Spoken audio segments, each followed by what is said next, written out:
sur échanger surtout sur leur perception de ces enjeux, donc comment ils se l'approprient dans leur stratégie, comment ils se sont organisés chacun sur leur territoire vis-à-vis de leur stratégie data, on va dire, au sens large.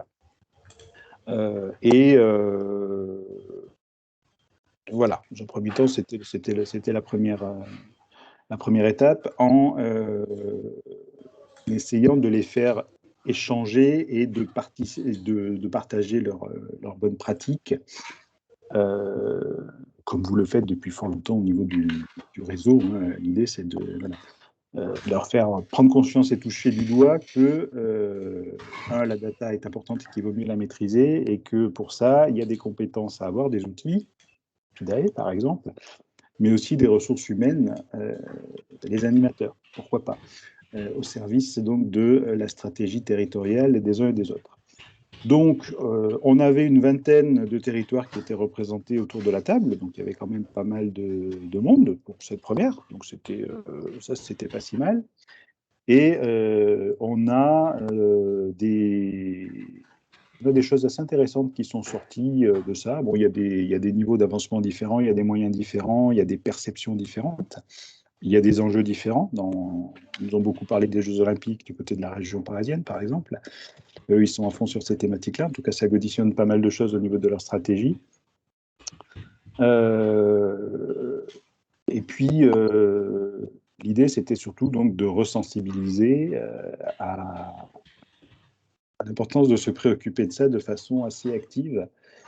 Voilà. Donc là, les enjeux autour de la qualification de la donnée, notamment, sont sortis. Ça, c'était assez intéressant. Donc, concrètement, moi, il y a un témoignage que j'aurais aimé partager avec vous, parce que c'est vraiment un concentré de choses qui a été exprimé par Lionel Flasseur, notamment, vers Neuronal Tourisme. Il y a eu beaucoup de témoignages très intéressants, mais moi, j'ai retenu celui-là en particulier, parce qu'il Lionel a vraiment concentré tout ce que je viens de vous dire en termes de jeu. Il a capté l'essence du truc. Donc, on a isolé ce témoignage qui fait à peu près 8 minutes. Alors, je ne sais pas comment on veut procéder. Moi, j'aimerais que vous l'entendiez, ce témoignage. Donc, soit on vous le fait parvenir par mail, soit, je ne sais pas, Sandrine, si on a le temps si on peut prendre le temps de le diffuser là, si on a le temps dans le sujet. Si on peut le faire déjà, techniquement, si tu peux player le truc, je ne sais pas. Qu'est-ce que... Techniquement, c'est possible. Ok. Maintenant, ça dépend si vous voulez l'écouter maintenant ou pas, les animateurs. Ça dépend aussi de ce que tu as derrière. Moi, j'aimerais bien vous le diffuser, parce que ça nous permettra de rebondir sur les sujets derrière. Euh, Et ben, je le lance. Ouais, ça vous va? On s'écoute Il Lionel dure. Flasser, il dure 8 minutes. Ok. Oui, Ça vous va? On se fait tout le monde est OK? une petite écoute de 8 minutes. Ouais. Alors, OK. juste un préambule à ça. Je rappelle qu'il était demandé aux différents directeurs, enfin, il n'y a pas que des directeurs, mais en tout cas aux différents représentants des structures, de présenter un peu comment eux étaient organisés, mais aussi donc leur stratégie et leur vision des enjeux autour de la data. J'ai sélectionné celui-là parce que vraiment, Lionel Flasser a décliné l'exercice, et puis il a même donné son avis qui, à mon avis, est assez porteur. On va pouvoir rebondir dessus derrière. Donc, ça ne veut pas dire que les autres n'ont pas dit des choses intéressantes, ou voilà, mais c'est beaucoup plus éclaté au sein des interventions. Celle de Lionel est vraiment un concentré de choses. C'est pour ça que je vous livre celle-ci en particulier aujourd'hui, mais on aura beaucoup d'autres contenus à exploiter. Je vois nos représentants du Sud, ce qui était dit du côté du Vaucluse ou du Var, ou de la région Sud, d'ailleurs, était aussi très intéressant, entre autres. Il y a eu pas mal de témoignages. On écoute Lionel Flasser et on rebondit derrière sur les sujets évoqués. Vas-y, Sandrine, lance le truc. Vous l'entendez là? Alors non. Vous l'entendez pas? Ouais. Je sais, c'était la question. Je ne sais pas si tu peux le... Si, normalement, je peux. Alors, je vais recommencer. Hop.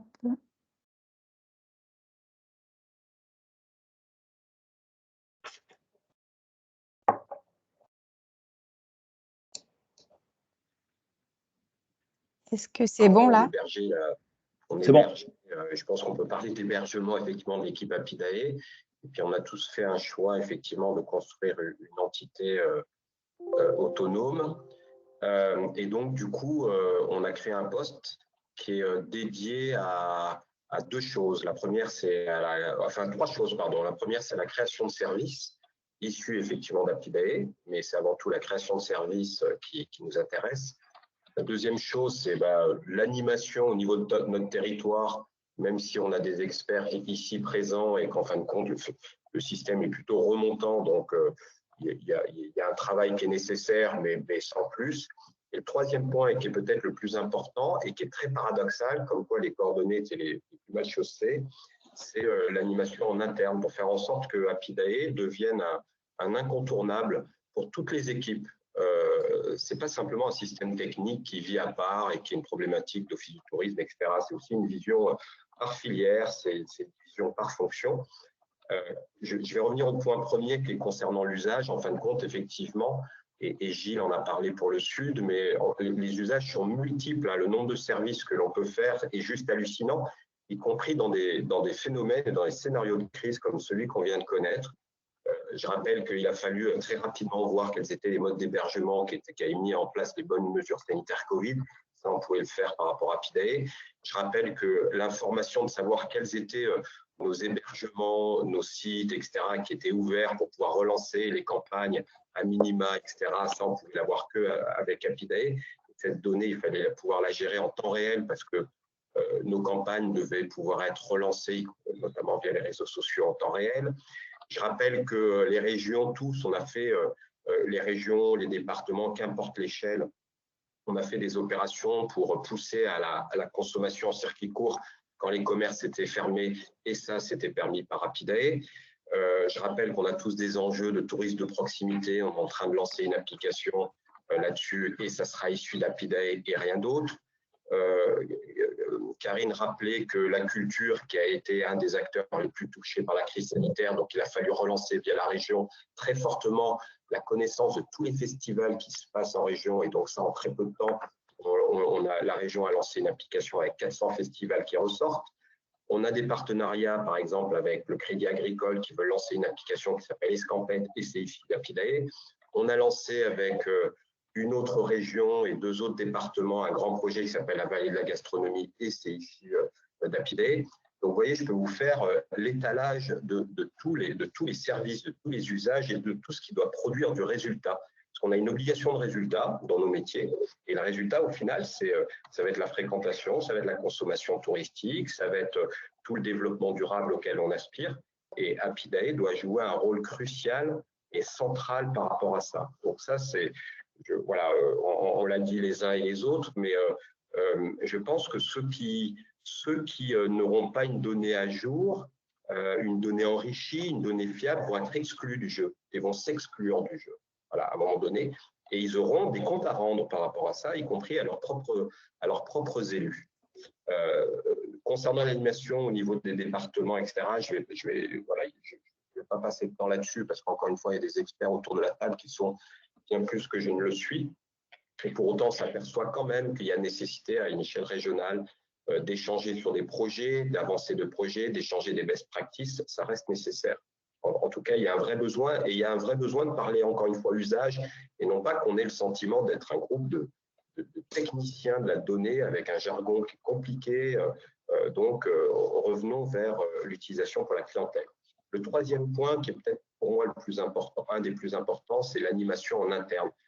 Moi, je me suis rendu compte qu'en fin de compte, les collaborateurs d'Auvergne-Rhône-Alpes Tourisme n'utilisaient pas, méconnaissaient le système.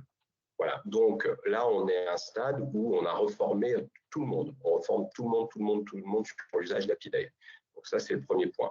Le deuxième point, c'est qu'on anime, c'est-à-dire tous les mois, lorsqu'on a un exercice qui s'appelle le Café News, et il y a un best practice Apidae qui doit être présenté en interne.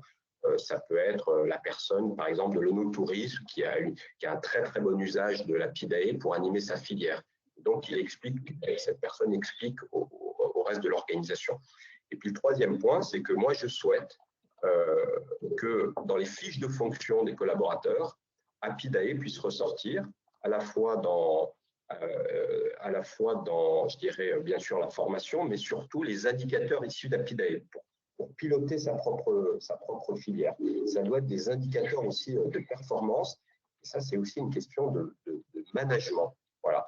Donc ça, on va aller vers ça pour faire en sorte que la donnée issue d'Apidae, pour ne pas parler d'Apidae simplement, la donnée issue d'Apidae soit le juge de paix, l'indicateur, l'objectif de la bonne tenue, par exemple, d'une filière ou l'équipe internationale qui travaille aussi avec ce système-là pour les réceptifs, etc., etc. Voilà, donc voilà, je vous jette tout en pâture, mais tout simplement pour dire que il ne peut pas y avoir un décalage entre les propos et les actions. C'est-à-dire que si on dit tous que la data, c'est stratégique, etc., là, on parle d'une type de data. Il y a aussi toute la distribution, donc la data chaude, sur laquelle il va falloir aussi faire quelque chose par rapport à ça. Si on dit que c'est stratégique, à un moment donné, il faut pouvoir que l'action suive les faits. Et donc ça, c'est par rapport à tout ce que je viens de vous expliquer. Et puis, un autre sujet dont a parlé Karine, c'est le modèle associé, le modèle coopératif qui a été mis en place. Vous êtes un certain nombre autour de la table à avoir adhéré au système. D'autres ne l'ont pas encore fait. Je ne peux qu'encourager effectivement à le faire. Si vous voulez, ça fait, y compris dans nos organisations, on rêverait d'avoir un tel modèle. Tous. On rêverait quand on s'occupe d'une région, on rêverait que les offices du tourisme, les départements, les sociopros soient partie prenante d'un même management en vue du développement de notre filière. Aujourd'hui, ce bout de rêve, il est fait au travers d'Apidae, très clairement, en termes de modèle de management. Et donc maintenant, là aussi, soit on en parle, soit on montre que c'est une organisation qui est celle auquel on aspire, dans d'autres domaines que simplement la donnée, et auquel cas, je ne peux que inviter les autres, ceux qui ne sont pas encore sociétaires, de le devenir. Je ne pense pas que ce soit une question d'argent, très sincèrement, parce que quand on voit après, et je bouclerai avec ce point, l'usage, l'efficience, l'économie au final qu'on peut réaliser quand on utilise bien cet outil, et je vous ai cité bon nombre d'exemples, je peux vous dire que les quelques milliers d'euros ou les quelques centaines d'euros qui sont demandés aux uns et aux autres pour être sociétaires, c'est une goutte d'eau par rapport à ce que l'on peut dépenser par ailleurs, soit en temps homme, soit en moyens de communication. Donc cet investissement est très, très relatif. Voilà. Super. Merci Sandrine pour cette diffusion. Voilà, alors c'est un petit peu brut de décoffrage. Hein.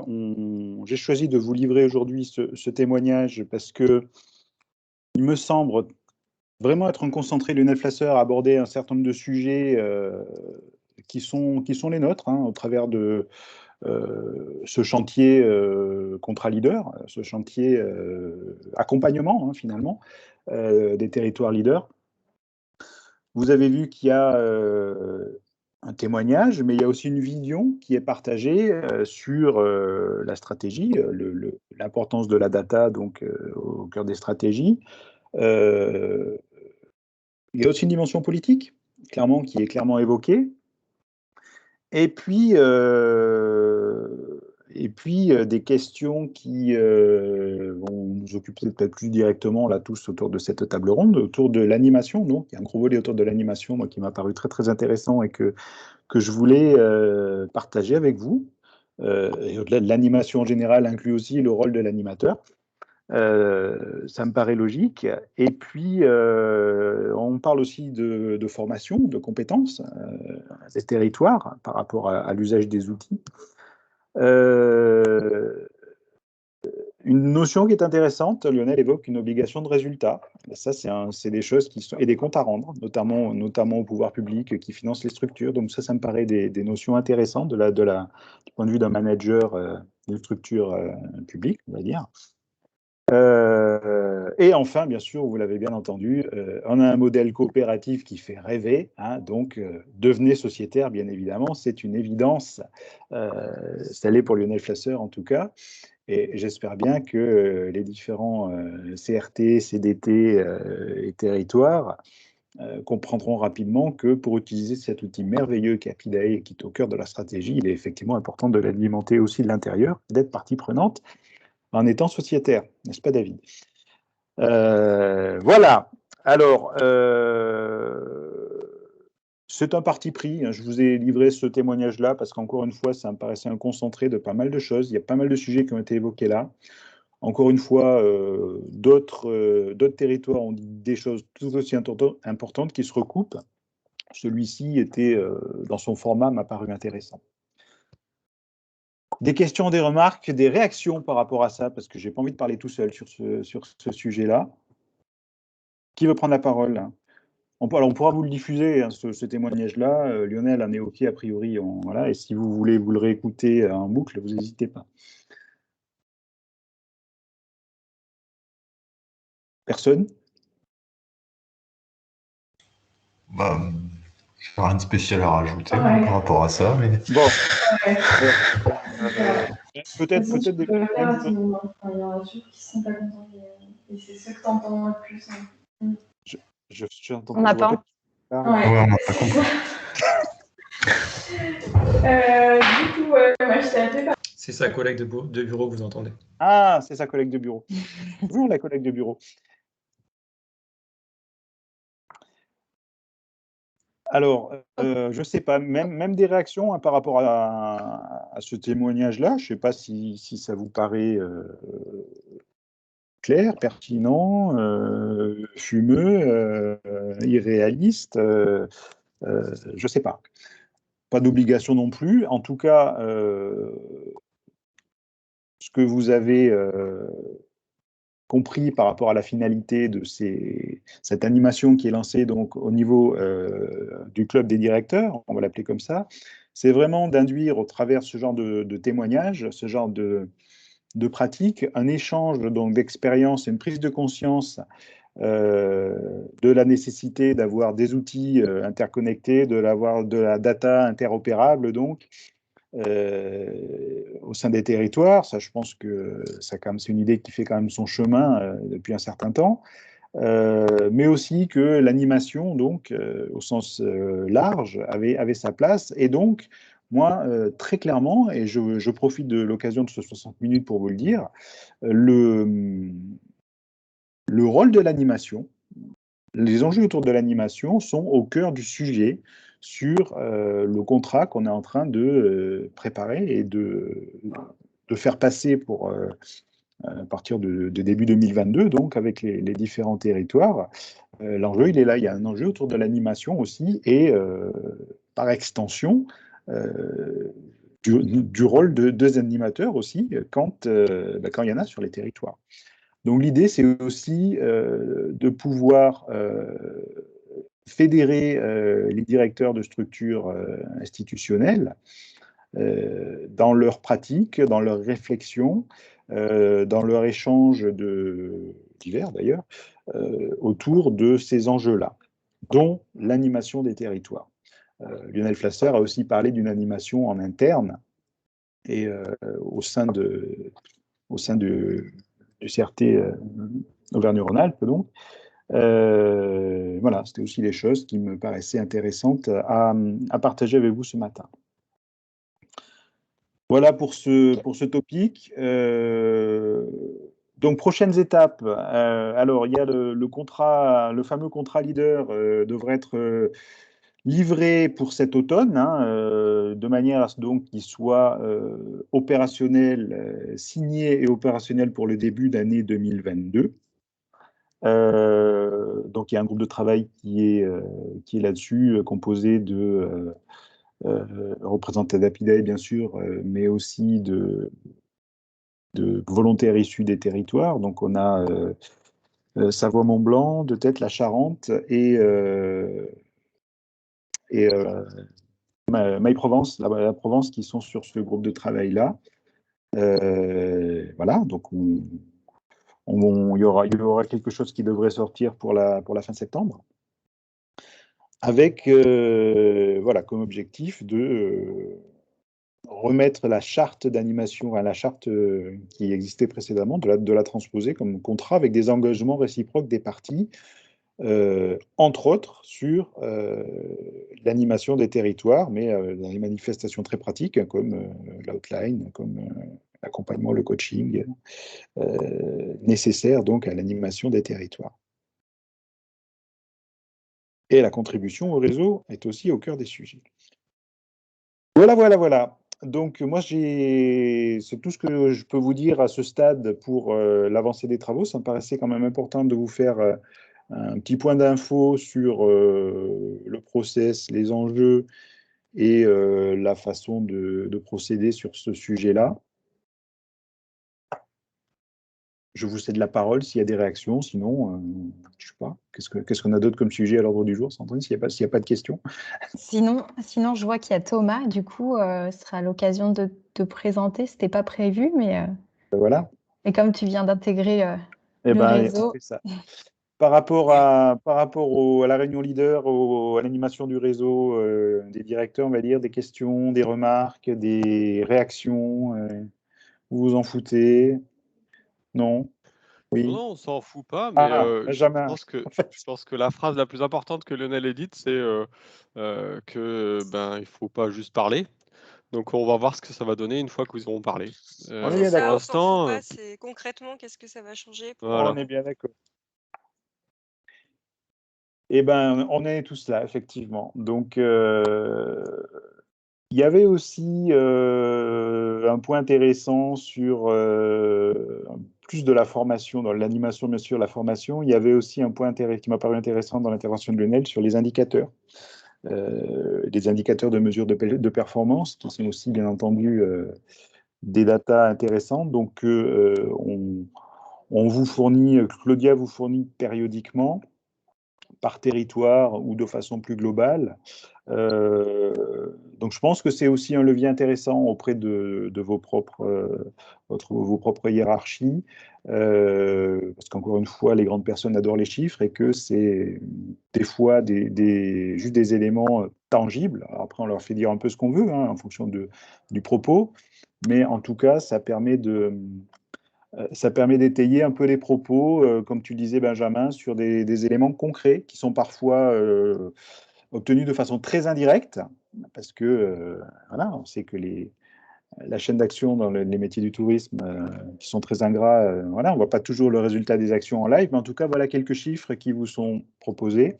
Et j'espère que vous pourrez aussi vous en saisir pour alimenter On a parlé aussi d'obligation de résultats. Moi, c'est vraiment des thèmes qui me paraissent importants parce que bien sûr on ne fait pas que parler promotion, hein, dans un CDT, dans un CRT, même si évidemment c'est l'une des missions principales, mais l'idée de ça, c'est quand même de générer de l'économie derrière. Donc, si on peut vous produire quelques chiffres, voilà, si ces chiffres peuvent avoir un sens, ça sera aussi des choses sur lesquelles vous pourrez vous appuyer. D'autres allez, réactions, remarques? Non?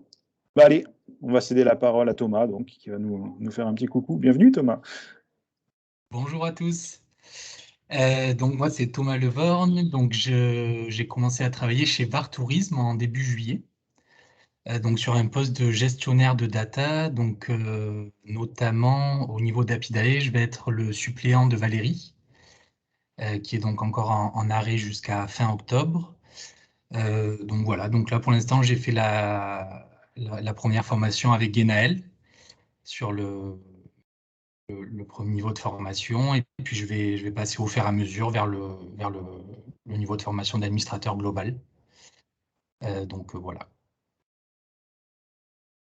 merci Thomas. Est-ce que vous avez besoin qu'on fasse un retour sur tout ce qui se passe au niveau de la plateforme en ce moment? Je me posais la question avec Serge, Pierre. Ou c'était tout clair par rapport au mail qu'il vous avait envoyé? J'étais pas là hier, moi j'ai vu passer sur Slack, ouais. C'est ça, c'est par rapport au problème du 27 juillet qui est revenu hier. Du coup, Serge, si tu veux faire une petite... Ouais, c'est l'idée.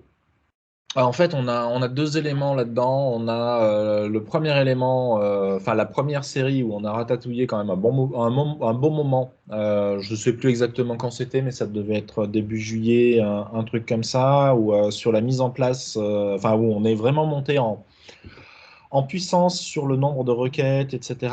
Et où il a fallu qu'on change toute la tête de réseau, en fait, le pare-feu et globalement l'aiguillage.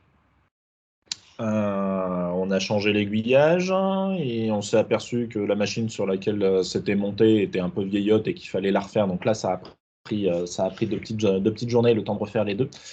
Et donc ça, c'est parti. Donc ça, c'est un truc, aujourd'hui, on est très large sur la porte d'entrée de notre cloud, en fait. On a de la place, tout va bien, le système fonctionne bien.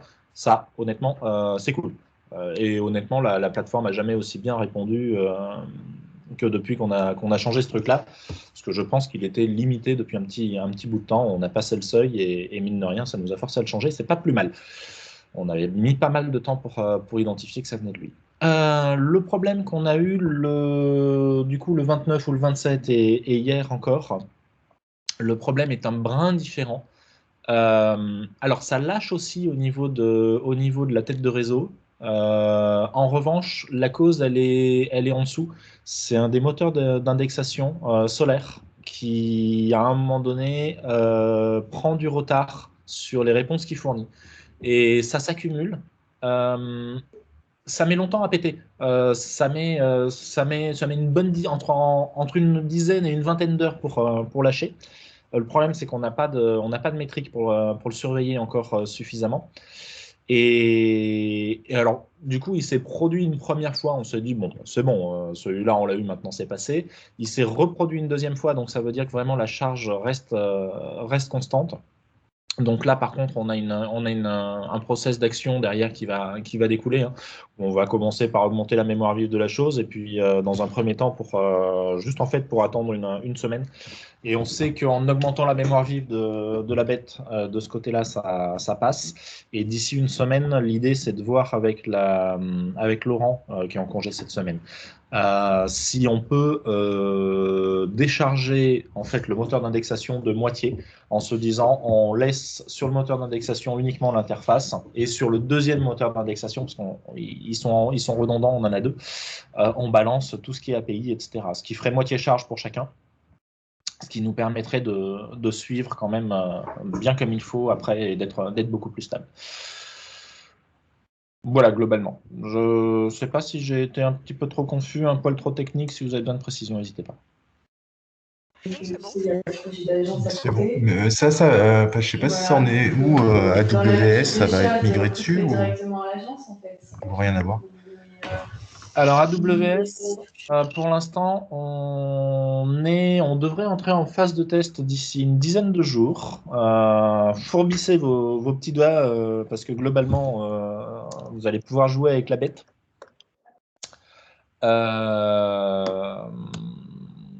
Donc d'ici, alors en fait, AWS, je ne sais pas si je vous avais expliqué où on en a été. AWS, on a fonctionné en deux temps. Le premier temps, on a monté l'équivalent de la plateforme de production. Enfin, non, j'ai rien foutu, mais Alpha Safety, Clover Edge et Cobalt ont monté l'équivalent de la plateforme de production sur AWS, de manière à la faire tourner, voir un petit peu comment ça réagit, etc., cerner un petit peu toutes les problématiques. On s'est aperçu qu'il y avait quand même 2-3 couacs. Donc cette phase-là a été terminée, on l'a fait tourner, ok, c'est cool, on l'a fait tourner, on sait qu'elle peut réagir plutôt bien. Deuxième phase, on attrape la plateforme de recettes, on recalibre la plateforme sur AWS et on passe la plateforme de recettes actuelle sur AWS. L'idée, c'est on a déjà calibré la plateforme de manière à ce qu'on sache exactement ce dont on a besoin pour la prod. Et ensuite, là, on passe la recette sur AWS. Par contre, la recette, elle va y rester sur AWS. On teste ça normalement d'ici une dizaine de jours. Une fois qu'on a testé ça, on fait passer les développeurs dessus en leur disant les gars, venez jouer ici maintenant. Dans les développeurs, on a notamment des gens qui ont l'habitude et qui ont tous les scripts qui sont prêts à décoller. de travailler avec la plateforme de recettes, aussi bien sur du pompage de données que de l'écriture de données en masse, que de la vérification de formats, etc. Donc là-dessus, ça devrait être assez intéressant. Ça vous donnera aussi l'occasion, vous, d'aller faire un tour dessus, de voir la réactivité, de tester ou éventuellement de nous lever un ou deux loups. L'idée, c'est de faire rentrer, après cette phase de test, en prod la recette sur AWS à peu près fin août, je crois, quelque chose comme ça. Une fois qu'on en est là, si tout va bien, et tout devrait bien aller, honnêtement, avec les équipes qu'on a derrière, je suis vraiment confiant. Si tout va bien, la plateforme de production, cette fois, devrait rentrer sur AWS en production aussi en septembre. Et là, par contre, on sera plus sur une question de technique, mais on sera sur des problématiques de communication, sur des problématiques de choix de date, etc. Parce que autant faire migrer une plateforme, on en chie sur d'un point de vue technique, ok, très bien. Autant faire migrer Happy Day, derrière, il y a juste des utilisateurs et qu'il ne faut pas qu'on se loupe. Enfin, on va éviter de taper en pleine journée du patrimoine, par exemple. Mais voilà, l'idée, c'est d'être prêt fin septembre, en tout cas, pour pouvoir, après, dès que la communication est calée, dès que les utilisateurs sont informés et dès qu'on peut couper, passer en production. Ouais, couper, parce qu'il faudra qu'on coupe au moins une journée, je pense. Enfin, on va essayer de faire moins, mais je pense qu'il faudra qu'on coupe au moins une journée. Et donc, à partir de ce moment-là, effectivement, pour répondre à Aurélien, on sera sur une nouvelle plateforme avec des problématiques différentes. Et les problèmes qu'on rencontre aujourd'hui, normalement, ne devraient plus avoir lieu. Attention, je n'ai pas dit qu'on n'aurait pas de problème. J'ai dit que les problèmes allaient être différents. Merci.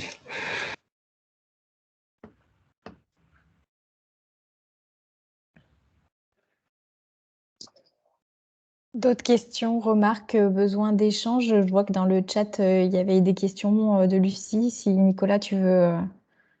Oui. Qui demandait concrètement quelles actions Alors, avaient été mises en place. parce que je préfère que les questions, on les partage à l'oral que dans le chat, comme ça tout le monde peut en profiter, ça peut peut-être donner l'occasion de rebondir. Lucie demandait effectivement quels enseignements on tirait de cette première réunion et qu'est-ce que ça allait apporter. Donc je lui répondais que les enseignements étaient surtout donc, de renforcer la conviction qu'il y avait une animation certainement à faire au niveau des directeurs aussi, donc une animation de réseau à faire à ce niveau-là.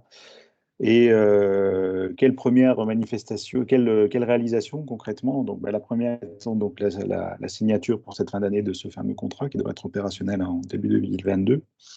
Et puis probablement d'autres actions donc au niveau de ce qu'on appelle le club des directeurs ou quelque chose comme ça, même si encore une fois il n'y a pas que des directeurs, hein, c'est pas non plus l'histoire d'enfermer. Voilà, mais l'idée c'est vraiment d'avoir une action au niveau des hiérarchies de partage de réseau et de best practice à ce niveau-là et d'échange, que les territoires et les gens qui dirigent les structures institutionnelles puissent se parler aussi. Donc voilà, c'est peut-être ambitieux, mais en tout cas, je pense que c'est absolument nécessaire, puisqu'ils ont aussi des problématiques qu'ils peuvent avoir en commun, ou en tout cas avoir des possibilités d'émulation au niveau de leur stratégie et de leur réseau, pourquoi pas.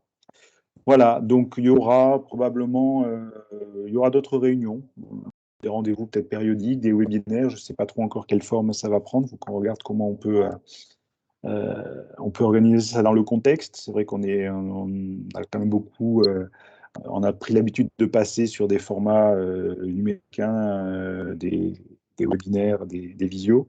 Et en même temps, ça lasse un petit peu tout le monde, donc il faut voir un peu comment on va pouvoir organiser ça. Mais grosso modo, l'idée, c'est que périodiquement, il y ait des réunions entre les différents dirigeants, donc pour pouvoir échanger leur best practice. C'est le propos, en tout cas. Voilà pour quelques éléments concrets. C'est bon, Lucie? Tu as d'autres questions, du coup, à partager? Non, non, merci. Bah, c'était pas clair au début pour moi ce qui était ressenti Ben, donc, concrètement et je n'osais pas trop poser la eh question. ben, il faut Vous avez oser, bien sûr. Non, non, mais t'hésites pas, on est là pour en parler.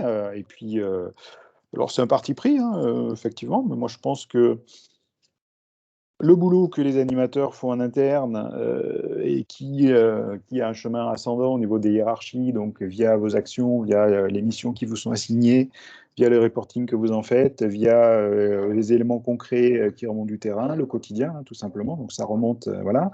Si on peut, nous, par notre chemin plus descendant, essayer de parler directement à vos directeurs et ou leurs représentants, parce que bon, après les organigrammes sont plus ou moins développés, hein.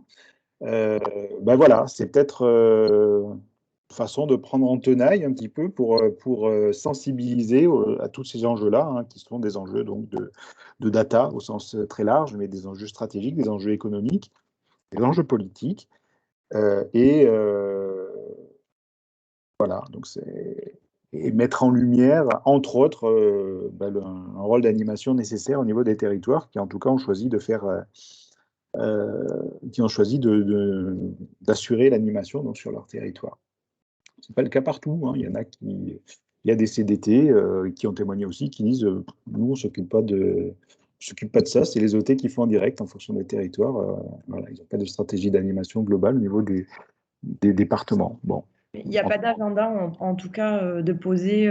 Pas encore. Je suis en train de travailler dessus, mais l'idée, c'est de faire une réunion par trimestre, on va dire, si on peut.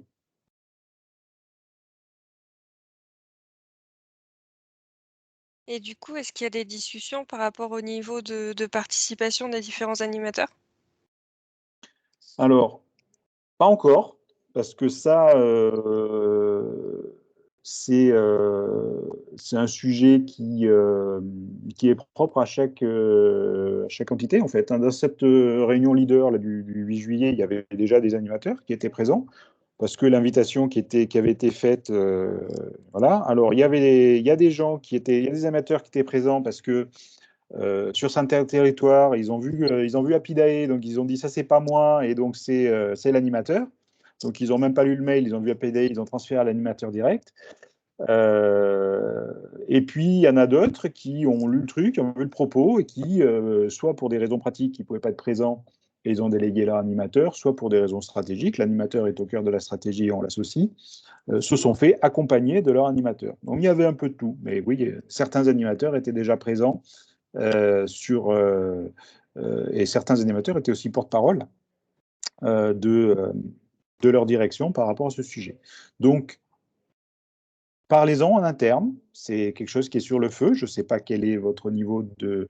Après, c'est propre à chacun de vous, c'est propre à chacun de vos structures. En tout cas, très officiellement, il y a un réseau d'animation, il y a des actions d'animation qui sont lancées au niveau des directeurs, donc n'hésitez pas à les renvoyer vers moi le cas échéant et leur dire que ce n'est pas que un truc pour les animateurs, c'est un truc Apidae, mais pour les directeurs.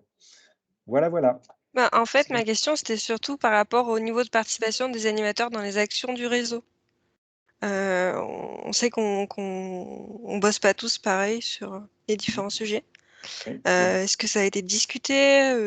Alors, ça vient en parallèle, hein, ça c'est des choses que vous faites déjà entre vous, je pense. Donc, c'est pas le même niveau de discussion, forcément. Donc, j'espère qu'il y aura des complémentarités, mais je pense, il n'y aura pas j'imagine pas de pool unique où on va mélanger des discussions dites stratégiques avec des actions pratiques et techniques sur le terrain. Bien sûr qu'il y a un lien entre les deux, mais j'ai du mal à imaginer qu'on puisse réunir tout le monde, ne serait-ce que pour des raisons pratiques sur ces sujets-là. Donc j'espère que ça ruissellera après au niveau des territoires, hein, mais ça sera à voir en pratique. Comme tu le dis, il y a des organisations qui sont très, très différentes d'un territoire à l'autre. Et les animateurs, vous le savez, n'ont pas tous le même rôle, n'ont pas tous la même ressource.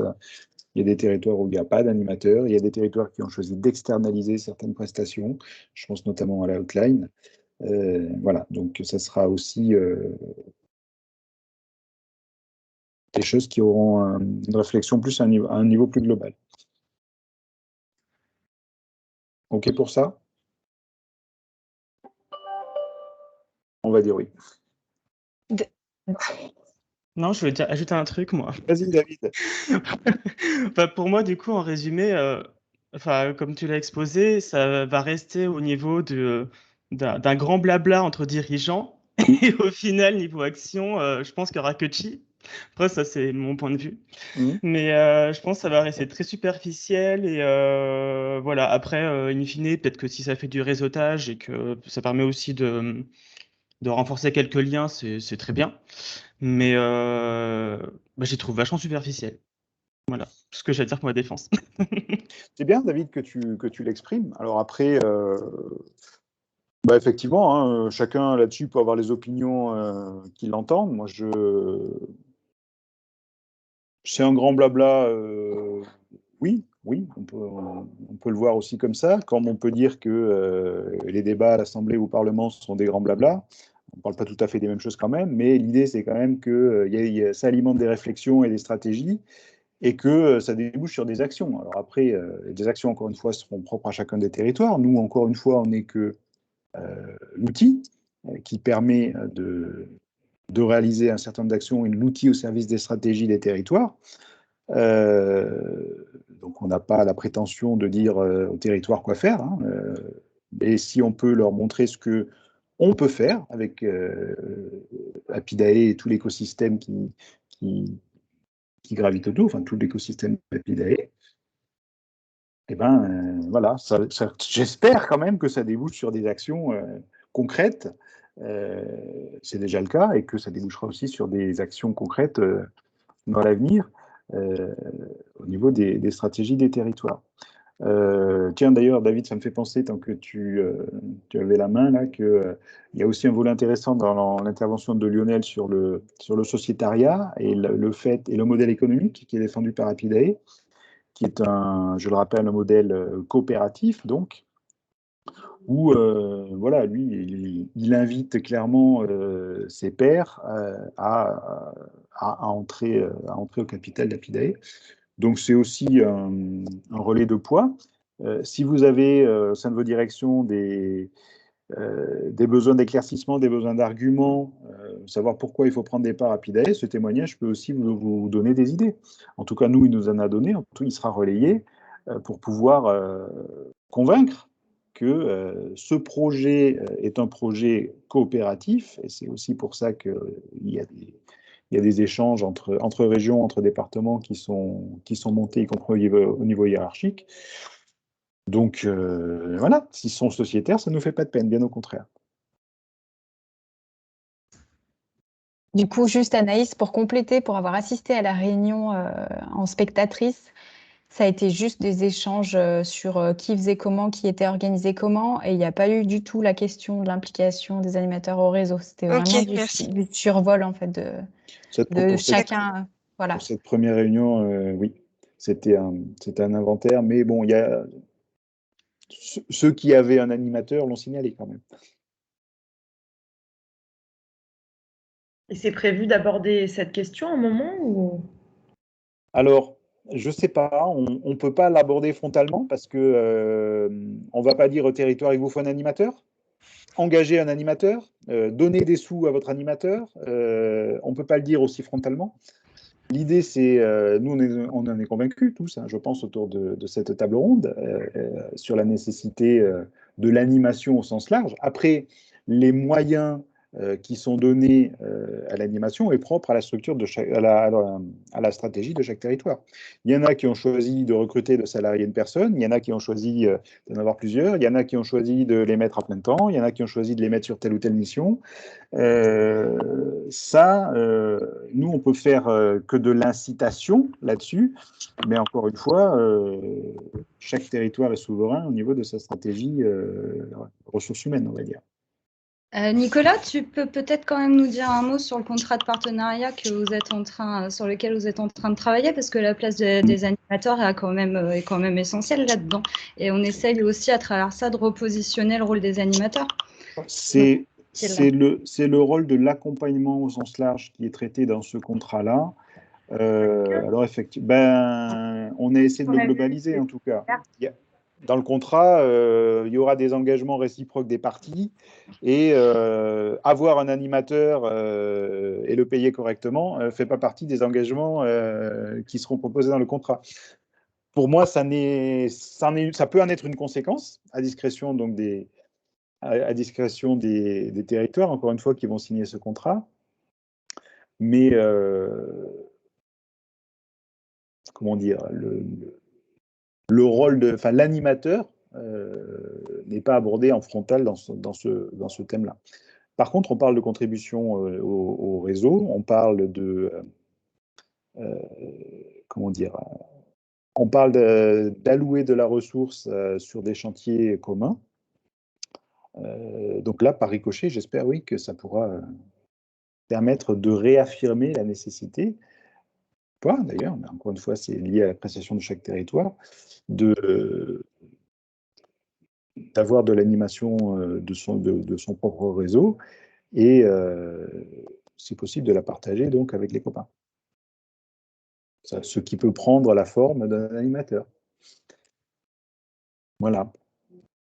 Mais en tout cas, bien sûr, enfin moi le rôle de l'animateur, il est logiquement, alors il n'est pas au cœur des débats en pratique, mais par ricochet, c'est le sujet aussi, hein, voilà, puisqu'on invite chaque territoire à bien réfléchir sur la stratégie qui est en place, sur la stratégie d'animation notamment, et de ce propre réseau. Et puis, il y en a qui ont des volumes énormes, il y en a qui ont mis en place des solutions internes, qui externalisent certaines fonctions, etc. etc. C'est propre au choix de chacun.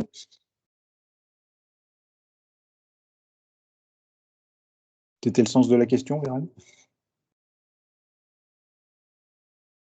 Oui, ça y est, j'ai un micro, merci. Ça ira, merci. Ça ira avec. Ok. Voilà.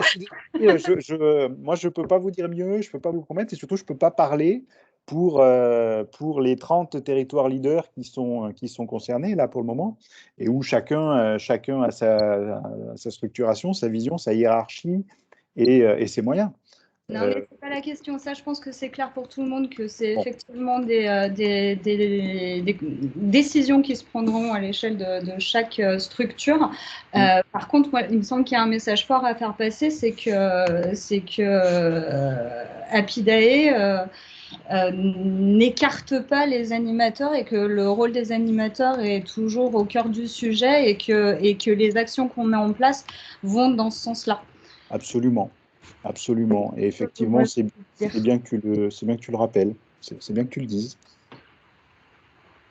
C'est peut-être pas évident pour tout le monde. Oui, clairement. À commencer par moi, donc peut-être j'essaye de me convaincre.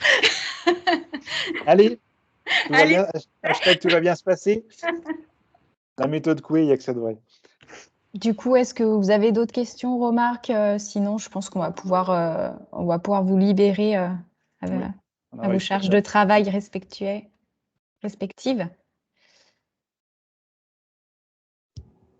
Eh bien, c'est bon. Ah si, moi j'ai peut-être. Oui, Au niveau de l'allocation des ressources des animateurs, bon, malheureusement, moi, ma directrice n'a pas participé à cette réunion, mais il n'y a pas eu de retour parce que moi, j'ai pas que Apidae en mission et genre c'est trop de ressources allouées ou enfin là-dessus, je sais pas des autres directions.